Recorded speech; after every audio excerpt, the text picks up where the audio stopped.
प्यारे विद्यार्थियों, आज हम हरिवंश राय बच्चन की कविता अग्निपथ के बारे में थोड़ा सा समझना चाहेंगे कि अग्निपथ के माध्यम से वह हमें अपनी कविता के द्वारा क्या संदेश देना चाहते हैं। अग्निपथ, अग्निपथ, अग्निपथ। वृक्ष हो भले खड़े, हो घने, हो बड़े।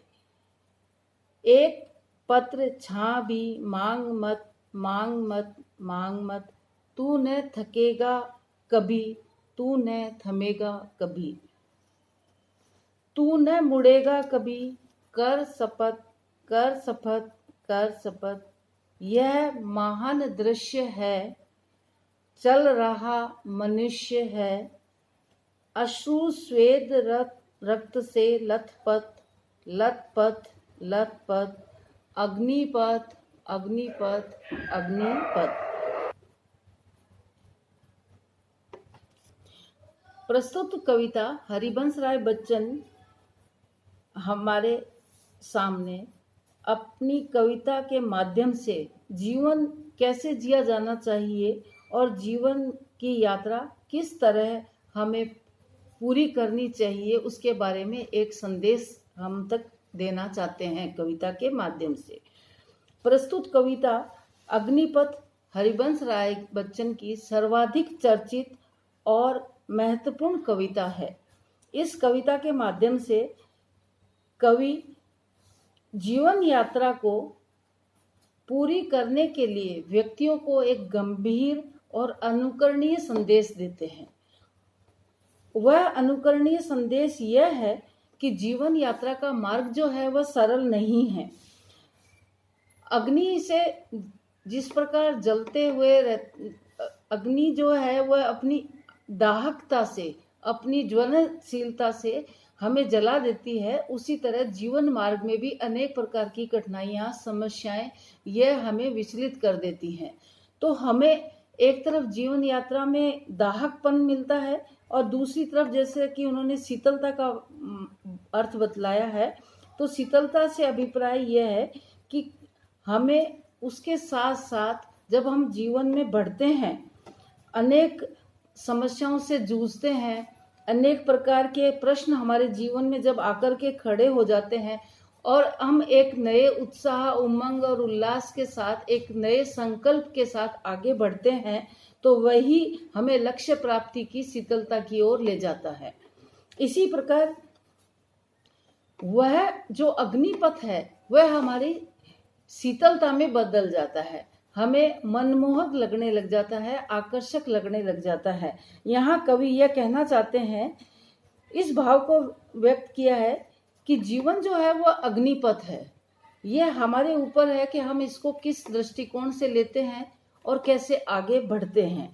जिस प्रकार वृक्ष जो है वह हर परिस्थिति में अडिग खड़ा रहता है, अनेक झंझावतों को झेलता है, अनेक अतिवृष्टि को, अनावृष्टि को, सूखेपन को, बाढ़ को झेलता है, परंतु वह अपनी मजबूती को, अपनी जड़ों को मजबूत रखता है और तो अपनी दृढ़ता के साथ वह अपने जीवन को बनाए रखता है, साथ ही दूसरों को भी वह सरसता, शीतलता प्रदान करता है।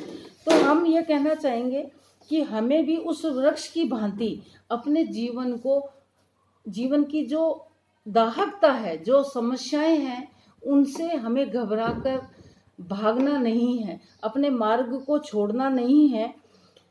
हमें उन हर परिस्थिति का मुकाबला करते हुए विपरीत परिस्थितियों में भी दृढ़ निश्चय के साथ हमें शीतलता की ओर बढ़ना है, अर्थात हमें अपने मार्ग को प्रशस्त करना है, उन्नति की ओर ले जाना है, हमें आगे की ओर बढ़ना है। यह हमें अपने जीवन में आत्मविश्वास जो है वह बनाए रखना चाहिए। कवि यहाँ कहते हैं कि आगे यह स्पष्ट करते हैं कि व्यक्ति को एक कदम भी छाया में, अर्थात छाया यहाँ पे कवि ने आराम और शीतलता के अभिप्राय में लिया है। कवि यहाँ यह कहना चाहता है कि भी हमें एक पल भी छाया या शीतलता अर्थात आराम की ओर अग्रसर नहीं होना चाहिए। यदि हम जीवन को आराम तलब बना लेंगे, सुविधाओं से युक्त बना लेंगे, तो हम कठिनाइयों की ओर अग्रसर नहीं हो पाएंगे, हम आगे नहीं बढ़ पाएंगे। हम थोड़ी सी भी यदि ज्वलनशीलता मिली मार्ग में, ज्वलनशीलता मतलब कि कठिनाइयां आई, परेशानियां आई, तो हम अपने मार्ग से च्युत हो जाएंगे, अर्थात मार्ग से हट जाएंगे, और हमारा जो उन्नति की ओर रास्ता जाने वाला है, हमारा जो मार्ग प्रशस्त करने वाला है, वह हम ऊंचाइयों की ओर जो जाना चाहते हैं वहां हम नहीं जा पाएंगे। यहाँ कवि आगे यह स्पष्ट करना चाहते हैं अपनी कविता के माध्यम से कि जीवन यात्री जो है, कि हे जीवन यात्री, तुम जो है वो छाया की आकांक्षा को छोड़ दो। और छाया की जो आकांक्षा को छोड़ने का मतलब है कि तुम ये जो मार्ग में आने वाली दाहकता है, कठिनाइयां हैं, उनसे डरो मत। उस वृक्ष की भांति एकदम दृढ़ निश्चय के साथ अडिग रह करके अपनी समस्याओं को झेलते हुए अपनी जिजीविषा के साथ आगे बढ़ने का एक संकल्प लेकर आगे बढ़ो। आगे बढ़ोगे तो तुम्हारे सामने शीतलता ही शीतलता नजर आएगी।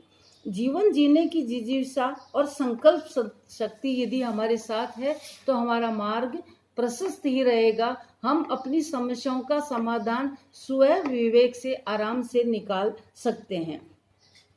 इसी संदर्भ में आगे कवि कहना चाहते हैं कि हमें कभी भी, हम जब आगे मार्ग की ओर निकल गए तो हमें कभी भी पीछे मुड़कर नहीं देखना है, क्योंकि हम जहां वर्तमान में खड़े हैं तो हमें एक भविष्य की सुंदर कल्पना के साथ आगे बढ़ना है। यदि हम अतीत में पीछे मुड़ मुड़ कर देखते रहेंगे तो कहीं भी ठोकर खा करके हम गिर सकते हैं। गिरना यहाँ पर है कि हमारे मार्ग में बाधाएं आएगी, और बाधाएं जो आती हैं, क्योंकि कोई भी काम करते हैं तो मार्ग जो है हमारा साफ सुथरा नहीं है, छाया युक्त नहीं है, दाहक है। दाहक है तो हमें उसमें कठिनाइयां भी आएगी, परेशानियां भी आएगी, और हम परेशान, हताश, निराश भी हो सकते हैं, शीतल छाया की कामना भी कर सकते हैं।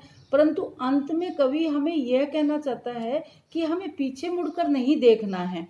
पीछे मुड़कर नहीं देखना है अर्थात हमें आगे की ओर बढ़ना है, और हमारी गति को अवरुद्ध नहीं करना है। हमारी जो चाल है, हमारी जो गति है, हमारी जो प्रगति है, उसको आगे की ओर ही ले जाना है, आगे की ओर ही बढ़ाना है।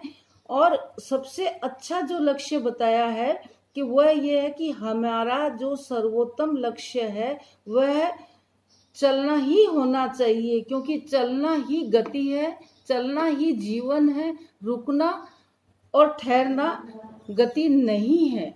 इसी संदर्भ में वे मनुष्य को कहते हैं कि भले ही हम ऐसे दुरूह मार्ग पे चलते हुए लथपथ हो जाएं, पसीना भी आएगा, मार्ग में कंकड़, पत्थर, कांटे, कटीले, झाड़ियां कुछ यदि आई, अर्थात ये जो बाधाएं हैं ये हमारे को मन से, तन से लहूलुहान कर सकती हैं, हमारे को मानसिक क्लेश पहुंचा सकती है, हमारे को शारीरिक क्षति भी पहुंचा सकती है।